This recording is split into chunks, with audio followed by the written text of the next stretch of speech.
Hello once again, and welcome to another edition of the SaskAgToday.com Roundtable. I'm joined by Ryan Young, the 620 CKRM Regina Agri-News Director, as well as Kevin Hursh, the Chief Agricultural Editor for SaskAgToday.com. My name is Doug Falconer, and I'm the Agriculture Director at GX94 in Yorkton. And looking back at the week that was, all three of us got together at the Western Canadian Crop Production Show in Saskatoon, and it was an eventful week, Kevin. Boy, there was news happening all over the place, both generated from the Sask Crops Forum at Western Development Museum, where four of the crop commissions held meetings and speakers, as well as what was going on at Crop Show, where you guys were located, as well as the external part of what was happening between politics and some major announcements in the world of ag. So a lot of stuff to talk about. We'll start off, of course, with the crop production show. And on the first day, they announced the 6 new inductees into the Saskatchewan Agricultural Hall of Fame. I'm sure you knew or know pretty much all of them, Kevin. I knew most of them. Jerry Bourgault of Bourgault Industries, know him quite well. Did not know his dad. They were both inducted for their role with Bourgault Industries over the years. Bill Wilson, of course, kicked around and reported ag news like we do for many years, but is most noted for Prairie Farm Report, which used to run back to back with the show that I used to do, Farmgate. So know of Bill and have met and talked to Bill a number of times. Uh, Bob Boers of the horticulture department, very well regarded too. So yeah, it's in Saskatchewan. It's a small community, and when you have as much gray hair as I, you've met or interacted with a lot of people over time. And Ryan, we had a chance to sit in on that announcement, and you got to see them all get recognized. That was a nice moment, hey, for those people, at least the 4 living members that were there. Yeah, absolutely. It's a really cool moment when you see people inducted into a Hall of Fame. It doesn't really matter which Hall of Fame it is. It's kind of a surreal and special moment, and for many, it's kind of a crowning achievement in a lifetime length of work. So it's really cool to see that in person, especially for the first time. I didn't get a chance to see it at last year's crop production show, last year's inductees. So it was really cool. And one thing that kind of stood out to me the most was when Bill was having his biography read by the president of the Saskatchewan Agricultural Hall of Fame. He did some time with CKRM, so my ears kind of perked up when I heard that, and I was like, "Oh, really? That's news to me." So next time I talk to Jim Smalley, my predecessor, I'll have to ask him if he has any interesting stories about Bill. So yeah, really cool. Of course, Excellent. this is just an induction of the inductees, and the actual ceremony is towards the end of April, where family and friends and the industry will gather for the official induction. You betcha. And of course, Kevin, you were busy. You were, I believe, emceeing the Saskatchewan Crops Forum Tuesday and Wednesday at the Crop Production Show in Saskatoon. You saw some interesting discussions, I guess, especially when it comes to Sask wheat and, of course, money that's being turned over to Cereals Canada for a new building in Winnipeg. Yes, and you never know what comes up during annual meetings of each of the commissions, and some of them were pretty quiet as far as resolutions or discussions. But there was an interesting discussion around Cereals Canada, and Sask Wheat has conditionally committed money to a new building for Cereals Canada in Winnipeg. Cereals Canada, maybe people still remember it by the older name before it amalgamated, which was Canadian Institute of grain, and did a lot of cereal research and customer support and milling work and understanding the Canadian product and promoting it. Now, the questions arise, why do you need a new building? Why are we spending so much money? Well, Dean Diaz of Cereals Canada had some pretty good answers, saying existing facilities won't accommodate the equipment they need.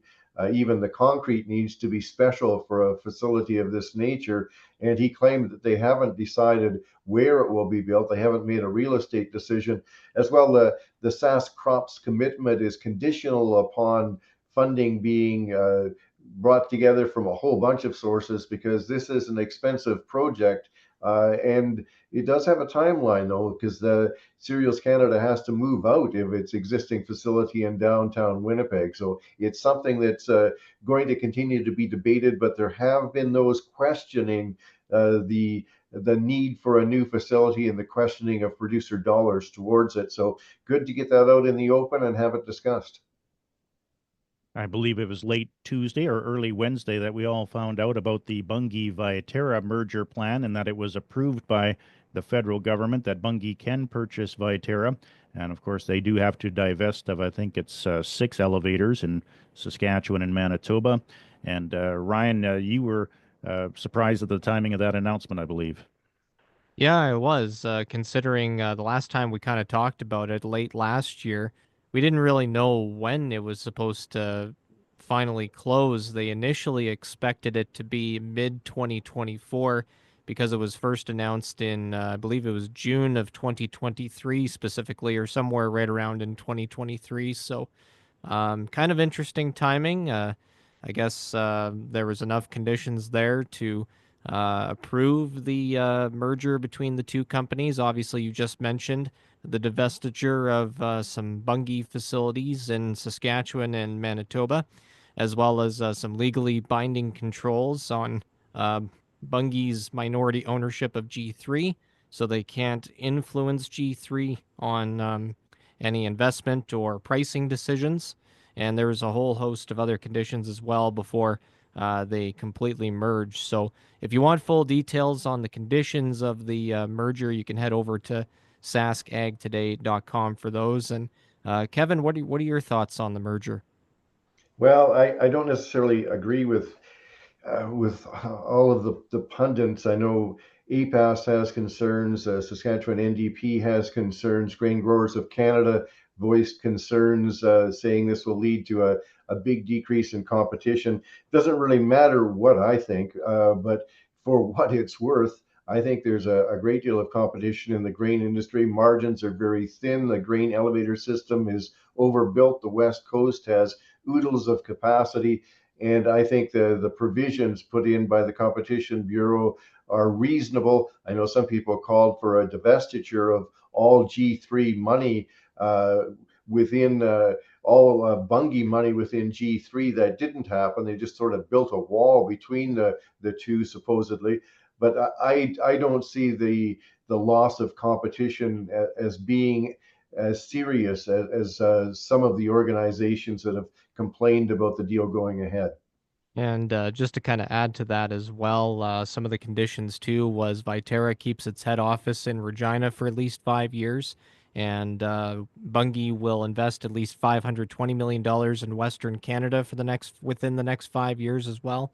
And that was something that I broached the subject with APAS President Bill Prabilski, and he said really the devil is in the details as to where that money's going to go.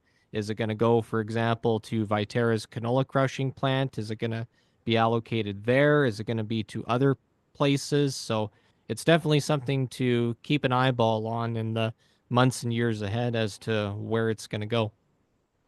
And of course, that Bunge-Viterra merger kind of overshadowed the ADF funding announcement that was made Wednesday morning. And Kevin, you were on hand for that. You had a chance to speak with Daryl Harrison. Every year during crop production week, during crop production show timing, the provincial government typically announces its ag development fund money for various crop related projects. And this year was no different. And the media gathers and they make a bit of a to do about it. And some of the organizations are there to respond, such as a crop development center at the University of Saskatchewan, saying what the money is being used for. And those are all great, worthy projects. But we've come to expect the announcement during that time frame, and there'll be another announcement coming up for ADF sponsored projects for the livestock industry, probably in January during a conference here in Saskatoon. So not a big surprise, but great to see that worthy projects are being supported in the grain sector. And I believe it was also Wednesday we had the announcement on the latest 2024 Saskatchewan club route map.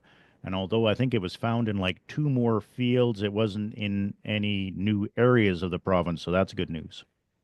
Yeah, it seems like the spread of clubroot, both what they're observing from visual symptoms and what they're finding as far as actual spores in the ground is advancing quite slowly. And I don't think the release said this, but there's a lot of clubroot resistance built into varieties, and researchers and seed developers are trying to work to keep ahead of new strains of clubroot. But another factor may have been the fact that this was a particularly dry year in the latter half of summer, and maybe that had something to do with too, as far as the spread of clubroot. But at this point, it does not appear that clubroot is spreading rapidly or is the serious problem that developed in that Edmonton area a number of years ago. And of course, U.S. President-elect Donald Trump will be sworn in as president on Monday, January 20th, and he's already threatened 25% tariffs on all exports coming into the country there. And you had a chance to speak with Chuck Penner about which crops would be most, imposed on by that. Yeah, this came up a couple of times during the week, and it makes good sense. Canola is expected, if there's an across the board 25% tariff on everything that Canada exports, canola could really be affected. We don't export that much seed of canola to the US, but it's like 90 or 95% of the canola oil that we export. So that's a big deal. A lot of Canadian flax goes to the US, a lot of Canadian oats. They're a big market, our biggest market for oats. They're our biggest market for yellow mustard. Other crops, less so. We export very little barley, for instance, to the US. Some crops are substitutable, so the US won't have to come to Canada if there's a big tariff on canola oil and they can get other vegetable oils more cheaply somewhere else. That could be a problem for Canada. In the case of crops like yellow mustard and flax, it would be an expectation that the buyers in the US, knowing that this tariff is in place, may make sure that they have really attractive crop contracts in place so that more flax and more yellow mustard can be grown in the US and they won't need Canada so much. So it's like squeezing a tomato and watching where all the juice runs out between your fingers. All of these things are all going to be figured out in the weeks ahead as we try to figure out the ramifications of whatever the incoming US government announces. And then, of course, on Friday, Ryan, you came across a news story regarding Federated Co-op. That was during my ag show, actually, of all things. So, yeah, it was quite big, actually. It was with regards to Federated Co-op Limited announcing that they were going to pause two major projects as part of what it calls its Integrated Agriculture Complex here in Regina. So that just basically means they're pausing their renewable diesel facility, its proposed project rather, as well as a joint venture canola crush facility project with AGT Foods. Now, we don't know when exactly it's going to be on pause for, but some of the reasons cited for it is escalated costs, uncertainty around regulations, and political uncertainty as well, and some potential shifts in some of the low carbon policies. So, kind of all that coming together to make that decision, unfortunately, which CEO of Federated Co-op Heather Ryan said it wasn't a decision made lightly. And Murad Al-Khatib, who's the president and CEO of AGT Foods, he also said that while it's not the right time for the canola crush project, they'll be looking for other opportunities to invest within the agriculture sector. So kind of stay tuned to see where that goes. And I kind of wonder whether it has something to do with the tariffs that we just talked about earlier, as well as some of the uncertainty around the federal government right now that Parliament is prorogued until late March. How about your thoughts on that, Kevin? But it seems that the US biofuel policy is also in flux, and canola is not being viewed favorably as a fuel source for renewable diesel in the US. That could have been part of it as well. There was a time when we were looking at 3 new canola crushing plants in Regina, one that was going to be Viterra, and of course now Bunge has taken over Viterra, so goodness knows whether that will proceed or not. Then this one with Federated Co-op and AGT Foods has been put on pause. The only one proceeding in well underway is the Cargill canola crush facility that was announced for Regina. But of course, in Yorkton, the crush plants there, Doug, have proceeded and have massively increased their capacity, as I understand it. That's right. And of course, looking ahead to next week, it's Manitoba Ag Days in Brandon. Many people say it's quite similar to Crop Production Show in Saskatoon, but obviously a lot more closer for the southeastern Saskatchewan and Manitoba producers. And Kevin, you're planning on making your way there? Yes, two theaters that go nonstop with interesting speakers. You pick and choose which ones you want to go to. And Crop Production Week in Saskatoon is big, but there's actually many more exhibitors and a lot more floor space in at Ag Days in Manitoba. So a very good show, and I'll scout out what I can find there that might be of interest to your listeners. Sounds good. Well, that's going to do it for this week's edition of the SaskAgToday.com Roundtable. On behalf of Chief Agricultural Editor for SaskAgToday.com, Kevin Hursh, and 620 CKRM Regina Agri-News Director Ryan Young, I'm Doug Falconer, GX94 Agriculture Director in Yorkton, saying so long until next time.